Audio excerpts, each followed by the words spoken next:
姑娘，大半夜里，你怎么一个人在这里？很危险的。啊，冒昧了，在下宁采臣，请问姑娘芳名？公子难道不知道这厮闹鬼吗？平生不做亏心事，半夜敲门心不惊。我叫聂小倩。姑娘，聂姑娘，小倩。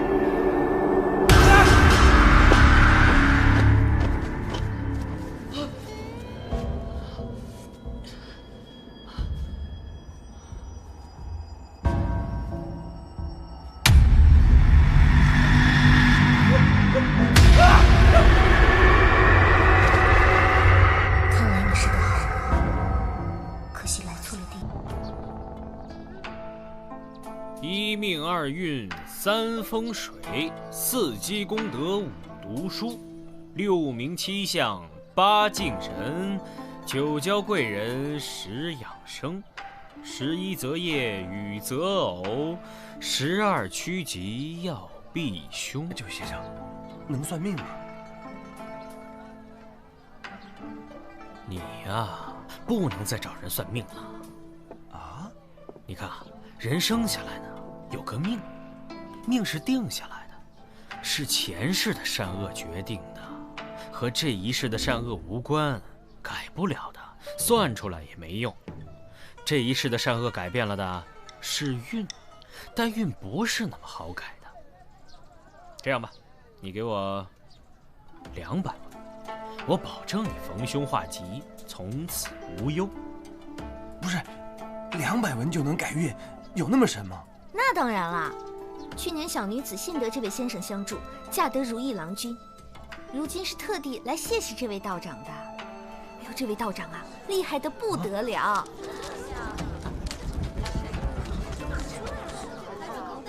哟，哎，看热闹去！哎，不，我给你逢凶化吉呀！哎呀，等等，什么热闹，待会一块儿啊！你看看，好像要出大事了。出什么大事？你不知道啊？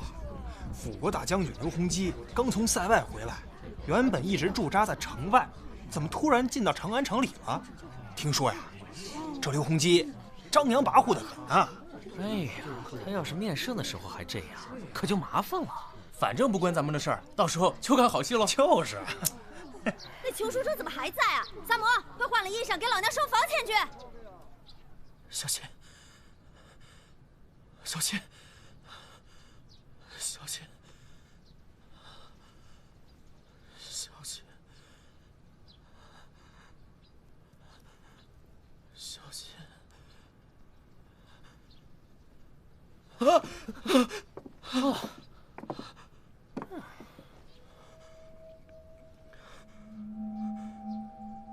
小生宁采臣，你们是？这里是长安城，我叫公孙四娘。你现在在我客栈里，他叫萨摩，我这儿打杂的。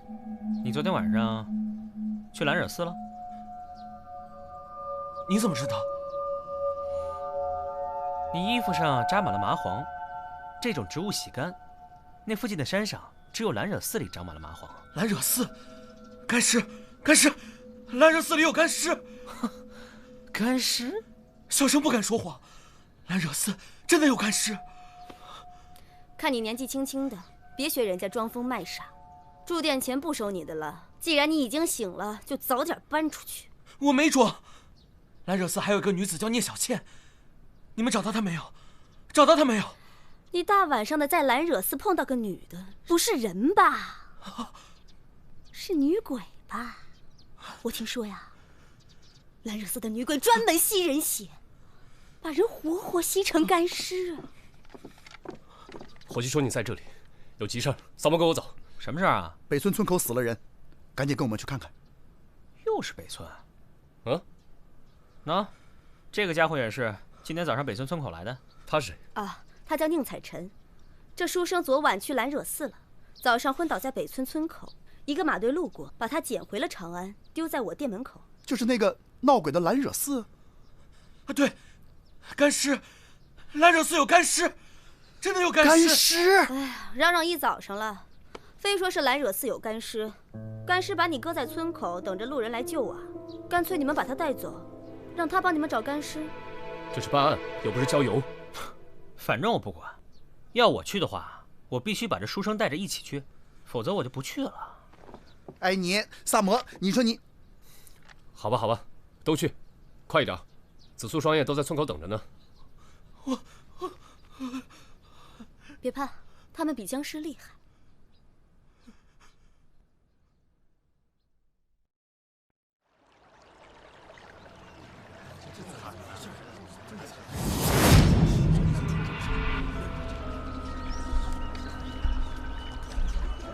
哎，这不是早上那个书生吗？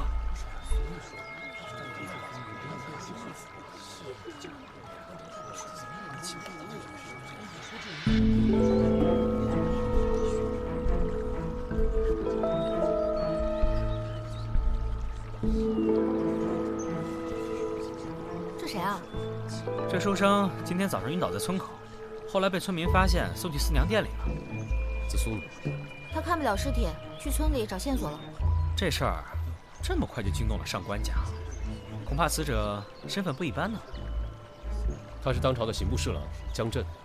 哦，尸体怎么这么白啊？怎么死的？江震头上有被钝器敲打的痕迹，不过不致命，应该是先被人敲晕，然后捆住手脚，割开血管，失血过多而死。尸体被放光了血，所以才显得尤其的苍白恐怖。死亡时间呢？应该是昨夜的亥时到丑时之间。难怪江震穿着便服，看来是半夜匆匆的出门。钱袋在哪？哦，还在呢。莫非是仇杀？哦，还有，江震不一定是在河边被放血的，失了那么多血，附近应该有大量的血迹才对。被放血，又被抛尸在这儿，江震会和什么人结下这样的血仇呢？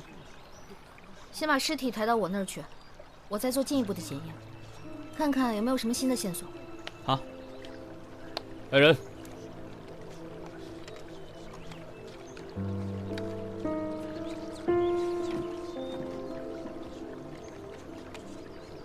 等等，怎么了？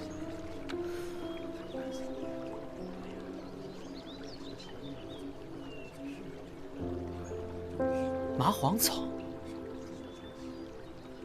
他去过兰惹寺，兰惹寺就在这河上游的方向啊！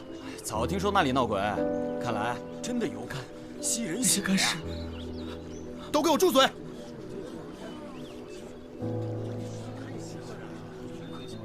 看来确实得去一趟兰惹寺。好啊，那么我们就一起去兰惹寺一趟。走吧，书生，带我们去找干尸啦！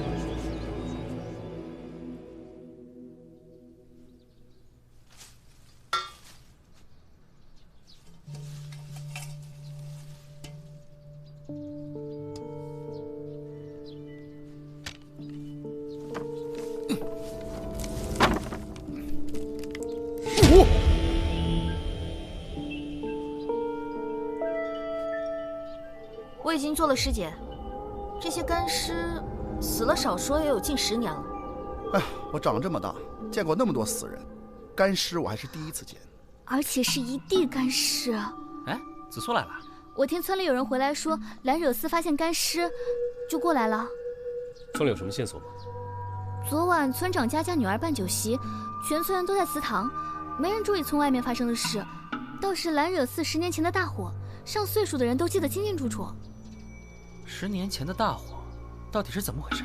兰惹寺早在前朝就是个荒寺，一直阴阴森森的闹鬼，人们总在那附近听到女子的乐舞声，村民都绕着道走。10年前突然起了一场大火，那火烧了3天3夜，没人知道怎么起的，也不知道怎么灭的。在那之后，闹鬼的传闻就越来越多，就更没人来这附近了。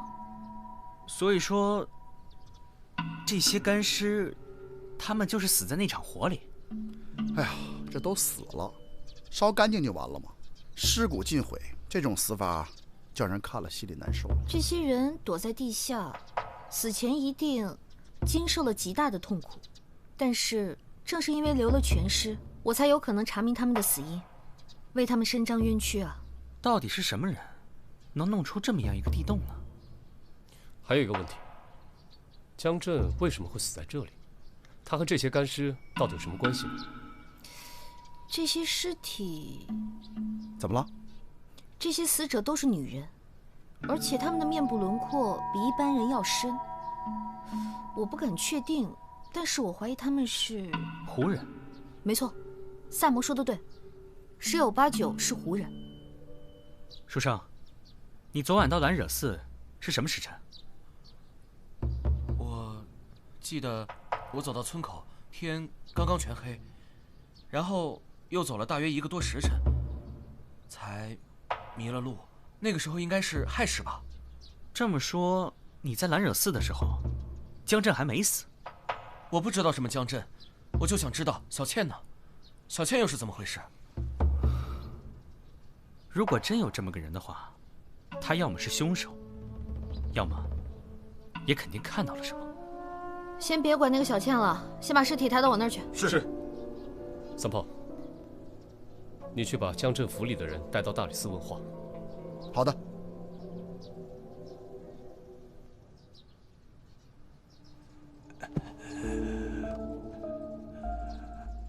老夫是江侍郎府上的老仆。你最后见到江侍郎是什么时辰？我最后一次见到主人是戌时，主人说要睡了，他把所有的下人都支开了，没有人知道他是什么时候出的门。你又知道些什么？小的昨天晚上亥时去上茅房，看见主人站在房门外读一张纸条。等我从茅房回来的时候，又看到主人从房里出来，神色担忧，放了支信鸽。小的不知道跟案子有何关系，所以也不知道该说不该说。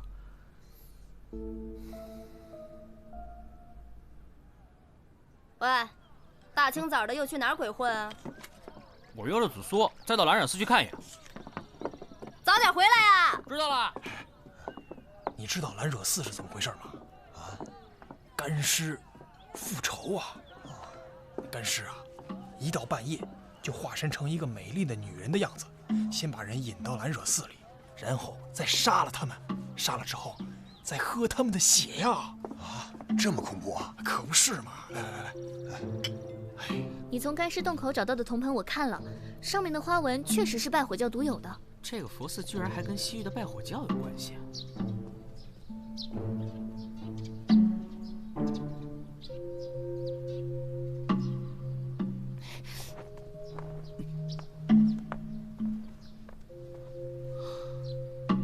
嚯，居然派了这么多人把守兰惹寺，也太夸张了吧？怎么了？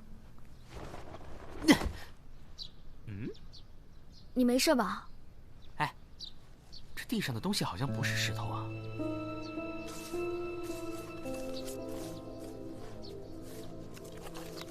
铜镜。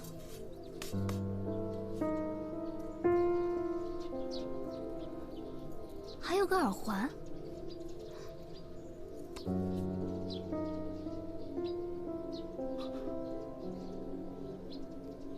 怎么觉得好像有人跟着我们？有吗？走吧。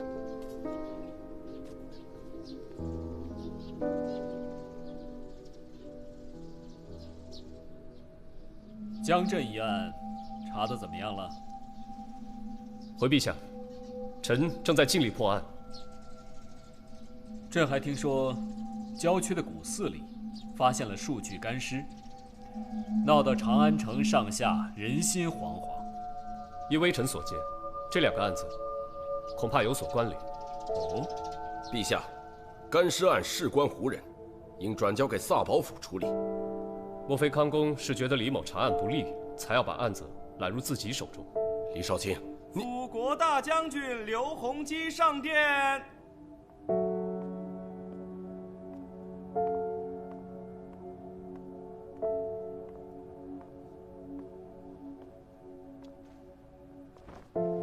陛下，臣来晚了。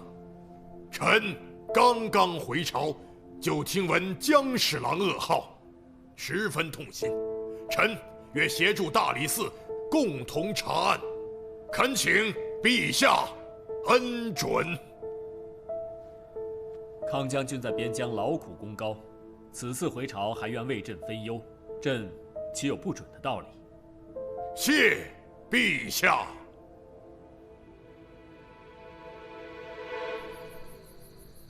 岂有此理！刘洪基还没通过陛下的同意，就直接把自己的人驻扎在兰惹寺了，而且还态度蛮横。今天上朝的时候，那个萨宝康广达也很奇怪，急着要把干尸案往自己手上揽。这刘洪基和江震是同一个地方来的，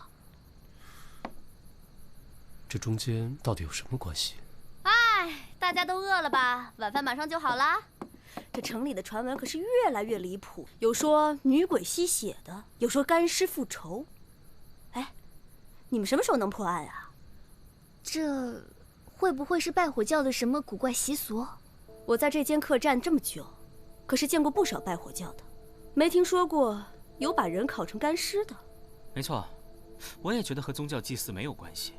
今天我和紫苏在兰惹寺寺边上，又挖出了一面铜镜和耳环，线索越来越乱。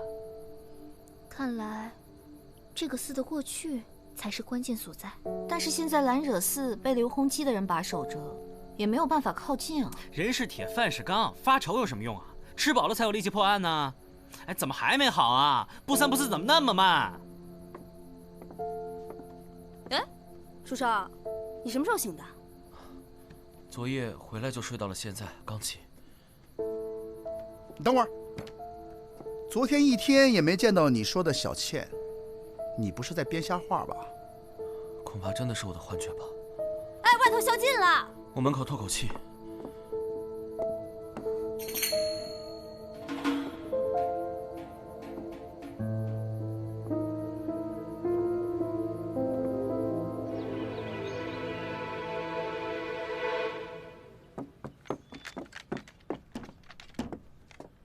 小萨，怎么？快起来，出事了！哎呀，大清早的吵人睡觉，快起来！什么事儿？萨宝府的康广达也死了。什么？你叫上书生，咱们一起去看看。好，你赶紧的啊！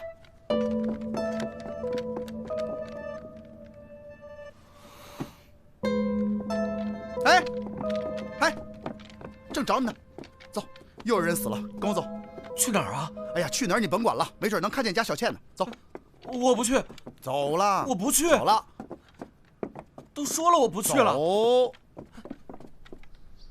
死亡时间应该是昨夜的子时到寅时之间，死亡原因还不清楚，身上别处没有伤痕，头是死后才砍下来的。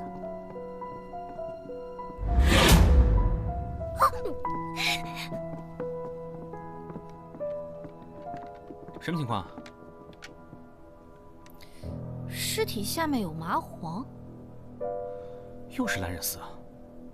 哎，他怎么也来了？还不是萨摩非让我把他拽来。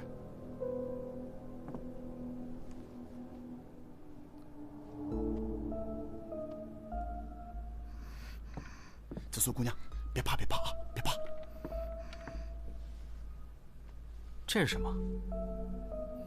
不清楚，好像是被什么虫子咬过。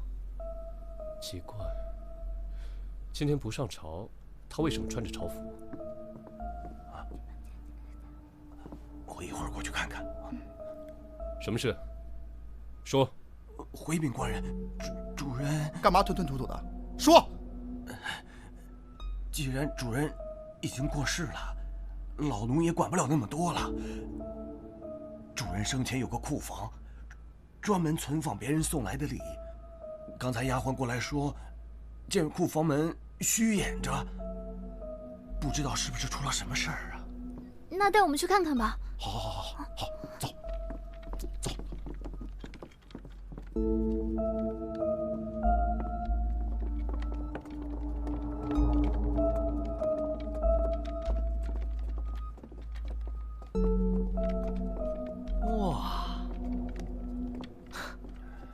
们主人够可以的，这些东西得值多少钱呢？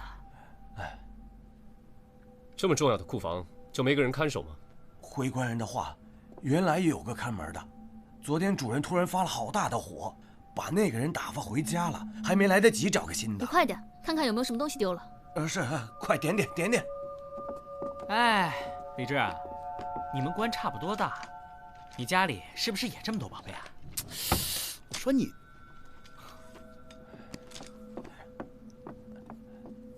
少了什么东西？回官人，珠宝摆件都没有少，唯独少了3幅陆探微的画。主人最宝贝这画，也不挂出来，特意放在柜子的第2层，一来不落灰，二来万一进了贼，也不引人注意。陆探微的画穷理尽兴，视觉严相，包前蕴厚，古今独立，非复激扬所能称赞。想不到康广达康公身为武将，能有这么高的眼力。这锁是用钥匙开的，这府里有多少人有这房间的钥匙啊？回姑娘的话，这库房的钥匙，只有主人和我2个人有。就你们俩有？哎呀，老奴对主人忠心耿耿，别无二心呐。况且老奴手无缚鸡之力，怎么可能杀死一个壮年男子，还把头砍断呢？那就是那个看门的，他对主人怀恨在心，先抢了钥匙，再杀了康广达，然后把现场伪造的像蓝惹寺案件一样。那看门的人不可能知道麻黄的事。有道理。对，绝对不可能是看门的。论价钱，陆探微的画还不及这些玉钱，可凶手呢，光拿了这些画，却没有碰其他的东西，可见非一般的莽夫。会是谁呢？先回去再说喽。请。来，客官里面请。吃饭。来请。书生呢？被萨摩硬拉去看了个无头尸体，回来就发了烧，房里躺着呢。江震死在蓝惹寺，什么人能半夜把他从府里叫到蓝惹寺去？不明白。另外，你们说这个凶手为什么要大费周章地把康广达的头砍下来？都不明白。这2个人都是朝廷重官，而且这2个案子好像都与蓝惹寺的过去有关。这江震是出门之后在蓝惹寺被杀，而康广达却是在戒备森严的萨宝府里，夜闯萨宝府不被看到一点踪迹。这凶手不是一般人呢。哦，那这么说来，这越来越和蓝惹寺的干尸有关系了。人们流传的干尸变成女子杀人的传说，会不会是真的？看来这书生没有骗人呐。这世上哪有鬼，哪有什么干尸啊？老大，吃。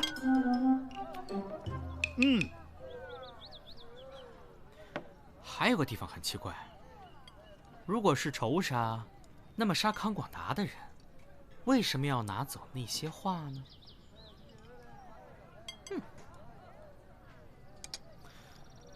小撒，来，你不吃也倒掉了。我以为你要留着当宵夜呢。你是怀疑书生？你怎么知道？别人我不了解，你我还不清楚吗？你硬拉着他去看死人，肯定是想看看他的反应。哦，你也看出他说谎了？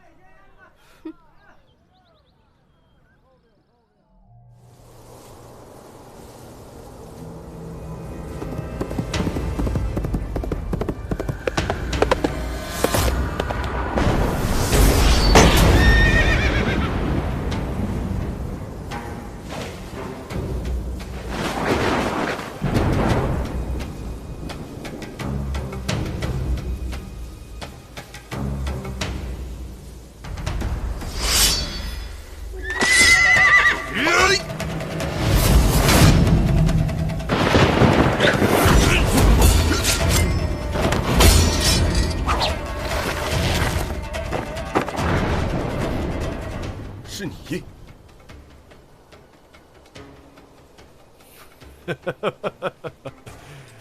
没想到这么多年过去了，你还是那么胆小怕事。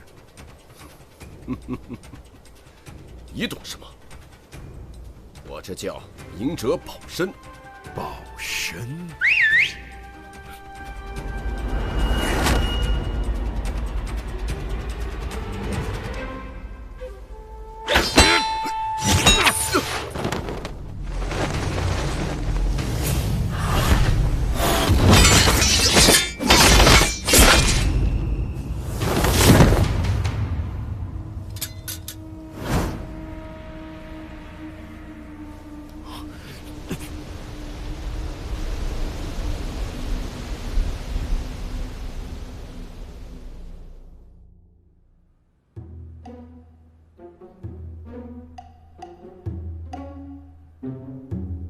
萨摩多罗，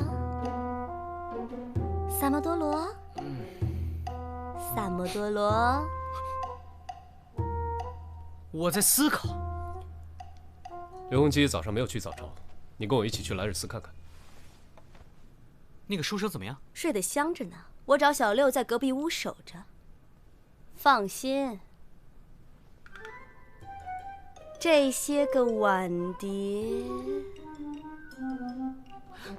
禅。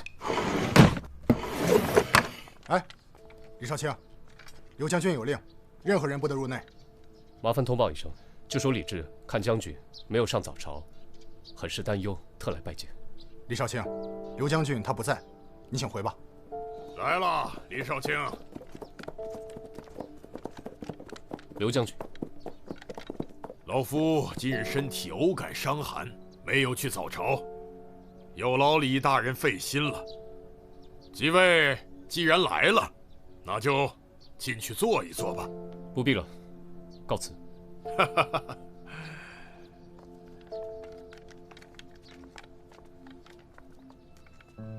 简直太目中无人了吧！啊，见到我老大连马都不下。不是他不愿意下，恐怕是他站不了。为什么？他腿上渗出血了。你也注意到了？看来刘将军刚和什么人打了一场，肯定不是塞外的旧伤。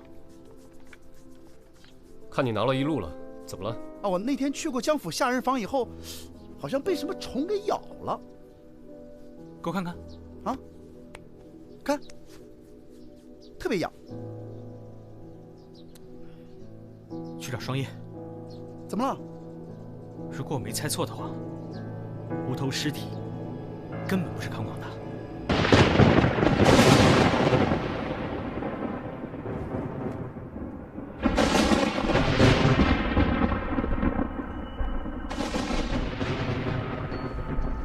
一个养尊处优的五品官身上，不可能全是虫子叮咬的疹子。还有，他的手脚指甲都十分粗糙。只有生活条件非常恶劣的下人才会这样。我推断这个人可能就是那个被解雇的看门人。我竟然没有注意到这一点。尸体没有头，我们却一眼就认为他是康广达，因为他死在康广达的房间里，而且他还穿着朝服。奇怪，今天不上朝，他为什么穿着朝服？我们都被下意识的反应骗了。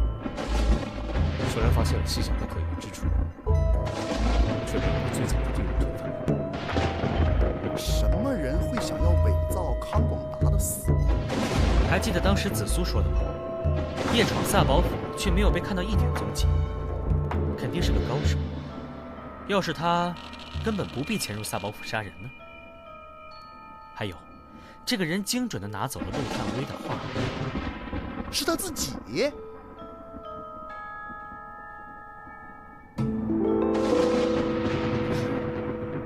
为什么呢？为了不让嫌疑落到他的头上。这江震也是他杀的，可他为什么要杀江震呢？这个我还没想清楚。但是我觉得，可能跟兰惹寺过去的秘密有关。三炮，你去找康府，要几张康广达的画像，明天就带人全城搜捕。好。哎，案子终于破了，我们去四娘店里吃饭去。好主意。哎呦，这雨啊，一阵有一阵没的。哎，幸好这画像没湿啊。哎，怎么回事啊？案子都快破了，还吃不下去啊？我觉得还是有很多地方想不明白。等雨停了，叫三炮把康广达给抓了，一切不就明白了吗？那书生呢？在楼上呢。我去看看他。来吃饭。书生，我们一起在下面吃庆功饭，你要不要一块来高兴高兴？什么？凶手抓住了？还没有，不过我们已经知道是谁了。明天就要开始全城搜查，你来不来？来。书生，下次一块吃饭吧。啊，不了，我想把这本书给读完。你们吃啊。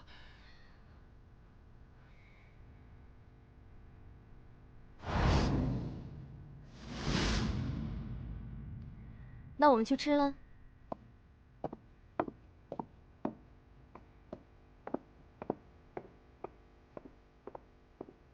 就你呀，信不信？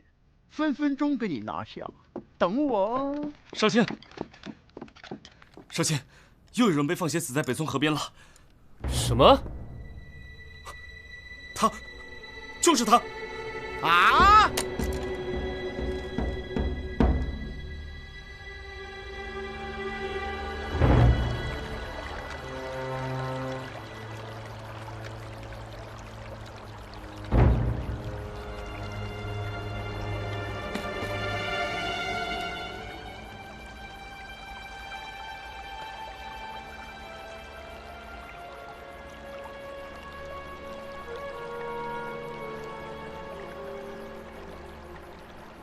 死于今天凌晨，和江震一样的死法。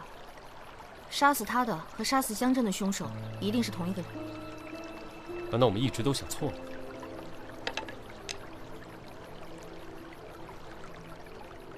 也许康广达根本不是为了逃避嫌疑才伪造死亡，而是为了让想要杀他的人认为他已经被干尸案的凶手杀了。可是他还是死了呀。这么说，我们不仅要找干尸案的凶手，还要找另外一个想要杀康广达的人。他身上还有很多乱伤，像是经过了一番打斗。割断血管的痕迹是2种不同的痕迹。打斗？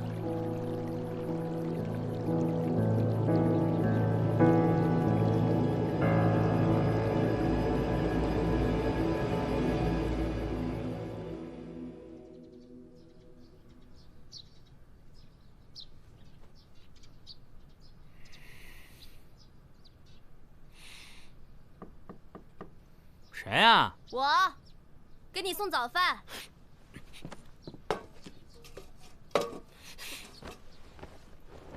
进来吧。你这猪窝呀，也不收拾收拾。给你住食。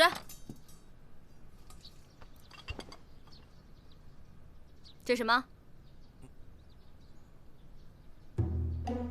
我已经吃过了。一晚上没睡啊？弄什么东西呢？照妖镜啊。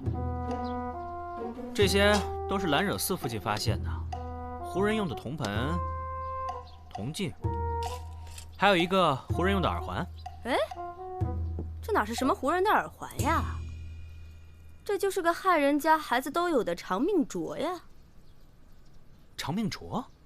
对，就是婴儿出生保佑长命的小镯子。干嘛？我去找子苏问点事。你赶紧回来给我把这儿收拾了啊！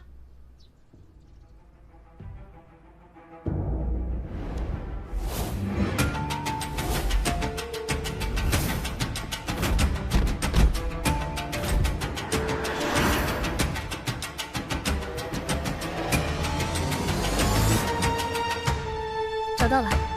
16年前，江震、康广达护送一对进贡的胡姬，然而这对胡姬半途逃亡，江震、康广达早就认识。而江震和刘洪基也是来自同一个地方。我终于明白10年前究竟发生了什么。老道让我来找你们，快去大理寺，书生大清早起来就认罪了。啊！走。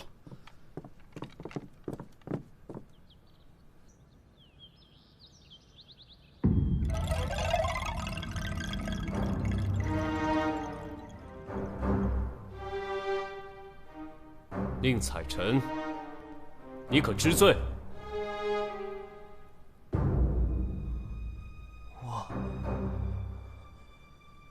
人不是他杀的。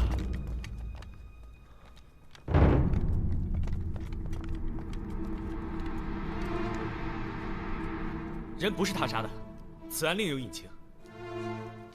都是我杀的，江震和康广达都是我杀的，定罪吧。那你说说看，你为什么要杀他？回答我，你杀他们的理由是什么？我没必要告诉你，是根本没有理由吧？你一个外地来的书生，刚到长安，能与他们有什么恩怨？你看看你自己，弱智仙仙，你有什么能力杀死2个武将？纵有可疑之处，但完全不足以让人相信你是凶手。你在替谁认罪？皮皮，皮皮，谁？昨天夜里，我和四娘叫书生下楼吃饭，看到书生胸前有一滩水渍，可是书生的鞋却是干净的，这说明有个人偷偷进过他的房间。原来我总以为凶手是个男人，直到闻见你房中淡淡的脂粉香，我才意识到凶手是个女人。你胸前的水渍应该是她的泪痕，这让我想到了这个从未露面的神秘人，就是你心心念念的小倩。你在兰惹寺对小倩一见钟情，之后得知她的身世，心生同情，才想替她顶罪吧。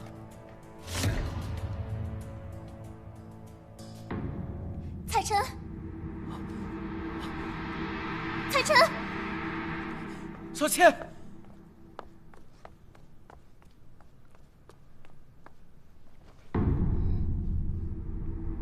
血海深仇，不可不报。所有的事情都是我一人所为，与你彩晨无关。姑娘，你到底有什么仇怨，要残忍地杀害这么多人？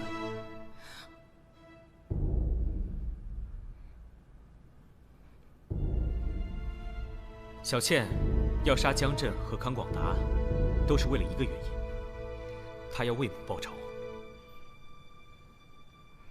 16年前，曾有一对进贡的胡姬莫名失踪，而当时负责护送的正是江震和康广达。不难想象，他们为了一己私欲，把胡姬私藏了起来。但不知何时，胡姬搬到了兰惹寺里。我和紫苏在兰惹寺附近挖出了一些胡人的东西。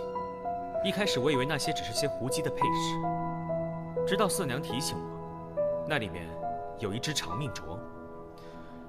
我这才想到，在大火中死去的胡姬们，可能有后代复仇，对吧？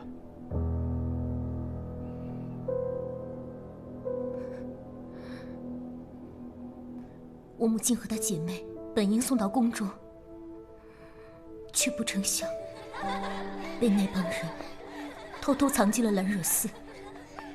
从此，兰惹寺变成了这些高官淫乐的地方。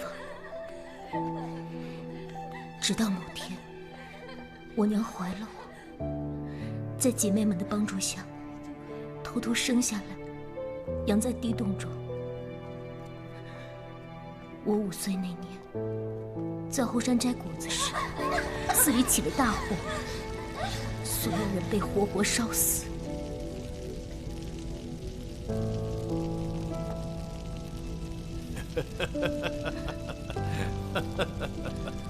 我眼睁睁看着那3个禽兽笑着离开。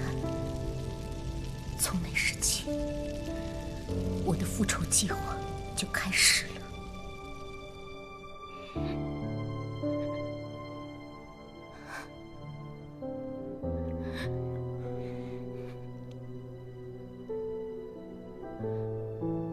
好了，这一切既然都是聂小倩所为，那么你们放了小倩吧，她只是给她的母亲报仇啊！求求官人了，你们放过她吧！你们是什么人？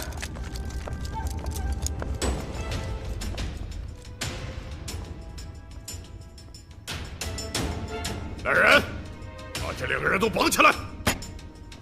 没有我的命令，谁敢在大理寺放肆？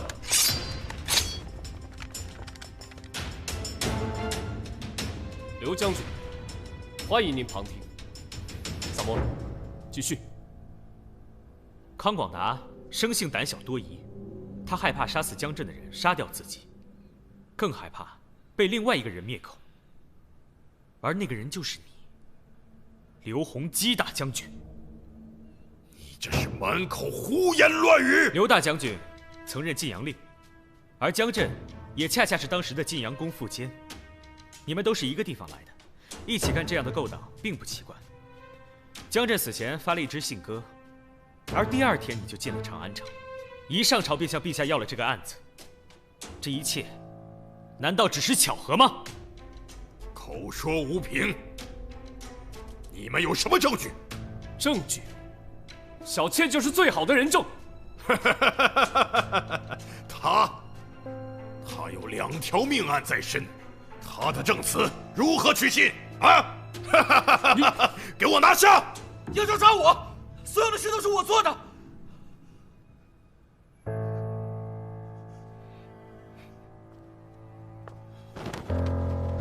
小倩。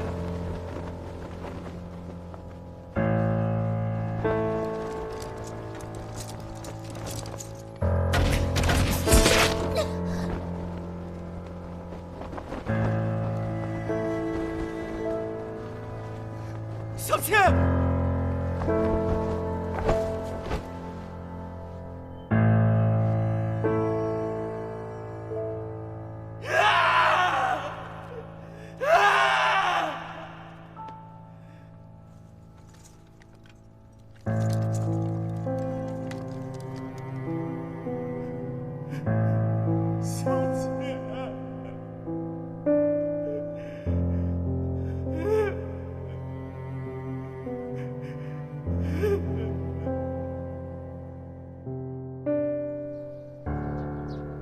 听说刘洪基出城了，难道就这么让他走了？刘洪基在边疆战局上很重要，陛下不会因为这种陈年旧事就治他的罪，还是让他回塞外打仗去吧。这样一个罪人竟然毫发无伤，而一个年轻的女子却被仇恨给毁了。这世上的事情怎么说得清楚呢？吃饭了。鸡腿，走啊！